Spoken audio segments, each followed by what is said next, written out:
As runners gear up for the Brooklyn Half Marathon this weekend, one group is already hitting the pavement with trash bags. Climate activist and former elite runner Tina Muir says races look eco-friendly, but they create a surprising amount of waste. Now she's leading the growing movement of plogging, picking up litter while jogging, with the goal of cleaning up the sport of running literally. And Tina's here now to tell us more about that. Tina, I find this whole thing kind of fascinating. Just start with the basics of plogging. How did this start, and what made you want to build this movement around it? Yeah, so I cannot claim that I am anything to do with coming up with the word. The word plogging combines a Swedish word of plocka up and a English word of jogging, brings the two together. And I just felt like most people needed a way to feel like they could contribute positively in some way. And this was such a simple way. We all see trash, we all get used to stepping over it. And this was something that people could do and could inspire others to take some kind of positive action in their lives. And so it began by just an interest in what we could do more as individuals. Now, running sounds like the most eco-friendly thing you can do, or at least pretty high on that list. But you say these races actually generate a ton of waste. Yeah. So while running, compared to some other sports, may not seem like it has a lot. When you think about, for example, the TCS New York City Marathon, we're talking 50 to 55,000 runners, and they're drinking water out of cups the whole way. That's millions of cups right there, along with all the waste that runners bring to the start area. They bring along with them to kind of prep, to fuel themselves, and so. It generates quite a lot, and this is one way that I can make runners kind of just think about that impact. So now you're organizing this big plogging event. Tell me about that. What does it entail?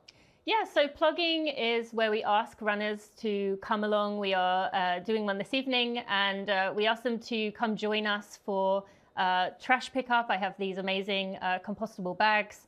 And we go along, we pick up whatever we see, which is unfortunately mostly cigarette butts along the way, but there's all kinds of trash. We run through the streets. Tonight we'll be doing it in Brooklyn. And we tend to inspire a lot of people along the way that kind of say thank you or are inspired to take an action of their own because of what they see us doing. And you're actually running in the Brooklyn Half Marathon tomorrow. Yes. And I find it so interesting. You have sort of a signature style where you actually run in a skirt made of trash. Yes. Tell me about that. How did the skirt come to be, and what kind of a reaction do you get when you run these races dressed that way?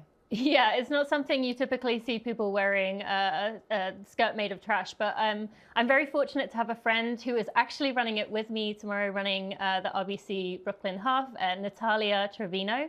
She's a slow fashion designer out of LA, and I asked her if she could take some of my runner waste items, so gel wrappers, nutrition wrappers, turn them into something that I could wear.